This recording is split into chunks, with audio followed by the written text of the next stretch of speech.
Jantar मंतरचं Gen Z आंदोलन आणि विरोधकांनी संसदेचं कामकाज रोखून धरल्यामुळे धर्मेंद्र प्रधान यांना शिक्षण मंत्रीपद सोडावं लागलं। राजीनाम्यानंतर ते प्रथमच काल संसद भवनामध्ये आले तेव्हा त्यांचं शाल घालून स्वागत करण्यात आलं। तर आज भुवनेश्वर विमानतळावर एखाद्या विजेत्याच्या थाटामध्ये प्रधानांचं स्वागत झालं। यावरून विरोधकांनी टीका केली असली तरी यातून भाजप काही संकेत देऊ पाहतोय का? बघूया हा स्पेशल रिपोर्ट।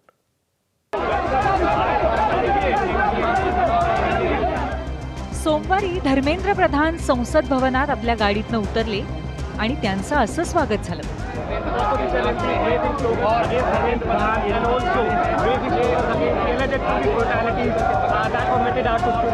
त्यानंतर मंगळवारी भुवनेश्वर विमानतळावरही प्रधान यांच्या स्वागताला शेकडो लोक जमा झाले।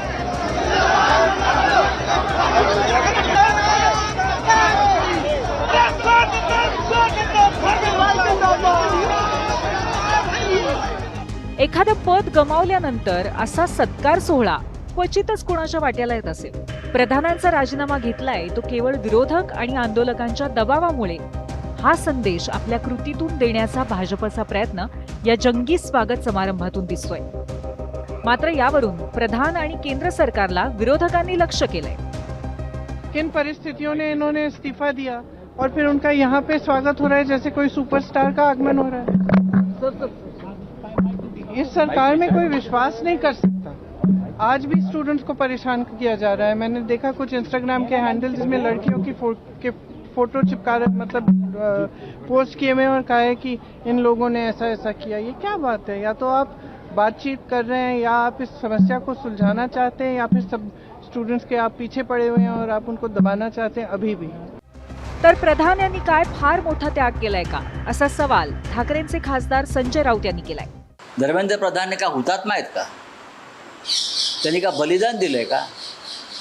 मुलांनी त्यांचा राजीनामा घेतला, भ्रष्टाचार झाला म्हणून, नीट परीक्षेमध्ये घोटाळे झाले म्हणून, मग इतर पक्षातले भ्रष्टाचारी असोत, आपल्या पक्षातले बलात्कारी असोत, त्या सगळ्यांना पालखीत बसून त्यांची मिरवणूक काढायची संतांसारखी, ही भारतीय जनता पक्षाची परंपरा आहे।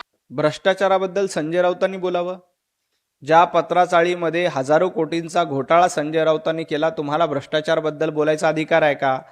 टाळ चिपळ्या घेऊन भ्रष्टाचार तुम्ही म्हणतायत, परंतु पत्राचाळीमध्ये मराठी माणसाला लुटणारी तुम्ही, कोविडच्या काळामध्ये मराठी माणसाला लुटणारी तुम्ही, तुम्हाला धर्मेंद्रजी प्रधान यांच्याबद्दल बोलण्याचा अधिकार नाही।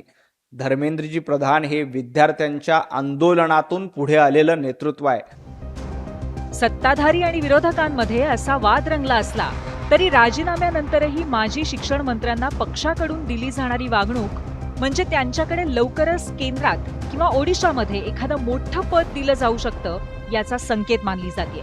ब्युरो रिपोर्ट, एबीपी माझा।